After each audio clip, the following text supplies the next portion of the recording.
வணக்கம். தமிழகத்தின் காலை நேர பிரதான செய்திகளோடு இணைந்து கொள்ளும் நான் மதுஸ்ரீ மகேந்திரன்.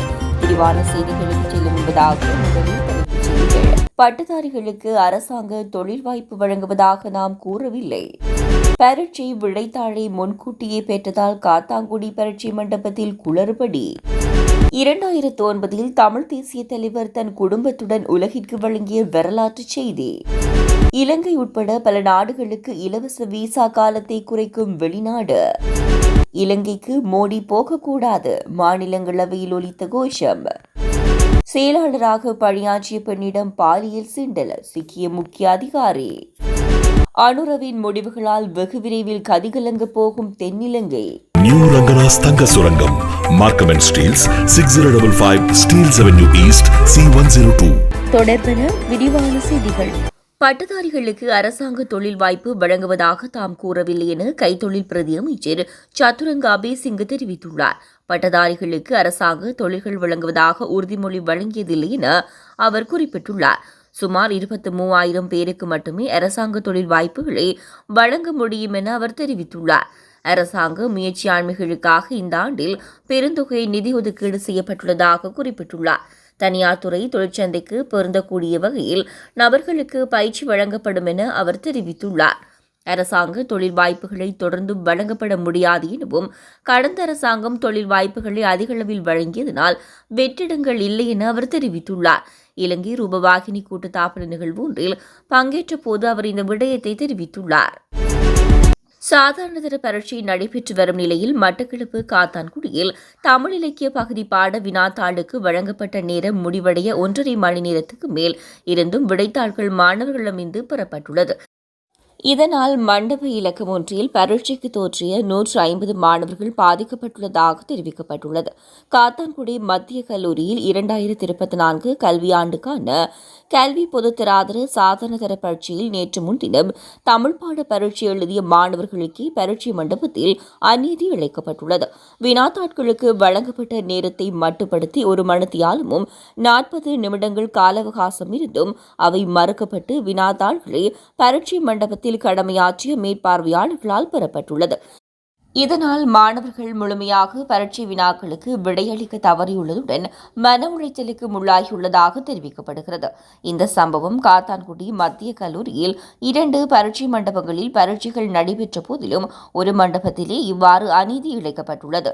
இந்நிலையில் தங்களது புள்ளிகள் மற்றும் பெறுபர்கள் குறைவடையலாம் என்றும் தமிழ் மொழி பாடமானது மிக முக்கியமானது என்றும் தங்களது எதிர்காலம் இதனால் பாதிப்படையலாம் என்று மாணவர்கள் தெரிவித்துள்ளனர். இதனால் முழுமையாக புள்ளிகளை வழங்குவதன் மூலம் இதற்கான நீதி வழங்கப்பட வேண்டும் என பெற்றோரும் மாணவர்களும் நீதி கோரியுள்ளனர். இலங்கையில் இன்று பேசுபொருளாக மாறியுள்ள பட்டளந்து சித்திரவதை முகாம் பற்றிய விடயங்கள் பலருக்கு அதிர்ச்சி அளித்துள்ளது. ஒரு இனமே தனது மக்களை அழித்த ஒரு மோசமான சம்பவமாக இந்த பட்டளந்து சித்திரவதை முகாம் அறிக்கை பார்க்கப்படுகிறது. இந்த அறிக்கைக்கு பலர் எதிர்ப்புகளை தெரிவித்தாலும் தமிழ் மக்களை அழித்த இலங்கை அரசாங்கமும் அவர்களின் ஆட்சியாளர்களும் தற்போது தமது மக்கள் அழிவை நினைத்து வருந்தும் நிலை வந்துள்ளது என்ற கருத்துக்களும் முன்வைக்கப்பட்டுள்ளன.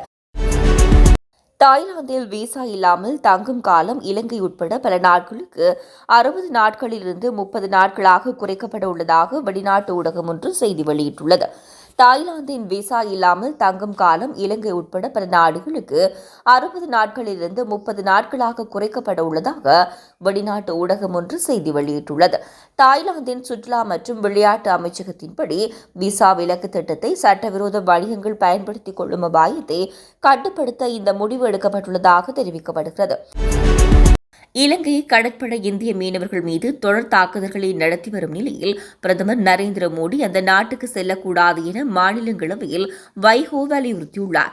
இது தொடர்பாக மாநிலங்களவையில் பேசிய வைகோ கடந்த 40 ஆண்டுகளில் 843 மீனவர்கள் இலங்கை கடற்படையால் தாக்கப்பட்டு கொல்லப்பட்டுள்ளார்கள். இது தொடர்பாக மாநிலங்களவையில் பேசிய வைகோ கடந்த 40 ஆண்டுகளில் 843 மீனவர்கள் இலங்கை கடற்படையால் தாக்கப்பட்டு கொல்லப்பட்டுள்ளார்கள்.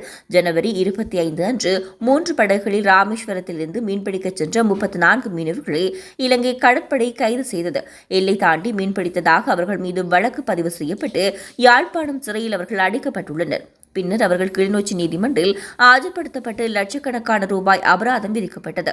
பிப்ரவரி மாதத்தில் ஏராளமான மீனவர்களை இலங்கை கடற்படை கைது செய்து அவர்களின் படகையும் பறிமுதல் செய்தது. நமது மீன்பிடி தொழிலை அழிக்க இலங்கை கடற்படை விரும்புகிறது. தற்போது என்ன காரணத்துக்காக நமது பிரதமர் நரேந்திர மோடி இலங்கை செல்கிறார்? இலங்கை அரசுக்கும் அதன் கடற்படைக்கும் கண்டனம் தெரிவிக்கப் போகின்றாரா என கேள்வி எழுப்பியுள்ளார். தனது செயலாளராக பணியாற்றிய பெண்ணை பாலியல் ரீதியாக துன்புறுத்தி அது தொடர்பான காணொலியை பதிவேற்றுவதாக அச்சுறுத்திய சம்பவத்தில் பொது பயன்பாடுகள் ஆணைக்குழுவின் முன்னாள் தலைவர் ஜனக ரத்நாயக்கவை சந்தேக நபராக பெயரிடவிருப்பதாக குற்றப்புலனாய்வு திணைக்களம் நீதிமன்றத்துக்கு அறியப்படுத்தியுள்ளது. குற்றப்புலனாய்வு திணைக்களத்தின் கணினி பிரிவு இந்த அறிவிப்பை கொழும்பு கோட்டை நீதவான் நிலுப்பூலி லங்காபுரவிடம் முன்வைத்துள்ளது. ஏற்கனவே அடுத்த மாதம் 2ஆம் தேதி நீதிமன்றில் முன்னிலையாகுமாறு பொது பயன்பாடுகள் ஆணைக்குழுவின் முன்னாள் தலைவர் ஜனக ரத்நாயவுக்கு நீதிமன்றம் அறிவித்தல் விடுத்துள்ளது. இத்துடன் தமிழாரத்தின் காலை நேர பிரதான செய்திகள் நிறைவடைகின்றன. தமிழாரம் செய்திகளை யூடியூப் சேனல் வழியாக பார்வையிட முடிவதுடன் www.tamalaram.news என்ற இணையதளம் மூலமாகவும் பார்வையிட முடியும். தொடர்ந்தும் தமிழாரம் செய்திகளோடு இணைந்திருங்கள். வணக்கம். SS Brothers Trends Grand Opening and Mega Sale. Canada மண்ணில் தமிழர்களின் மத்தியில் ஆண்களின் நவநாகரிக ஆடைகளின் தெரிவாக 8/2/2025 அன்று இம்மாதம் சனிக்கிழமை மார்னிங் சைட் அவென்யூ யூனிட் 9 கோலாகலமாக திறந்து வைக்கப்பட இருக்கின்றது SS Brothers Trends.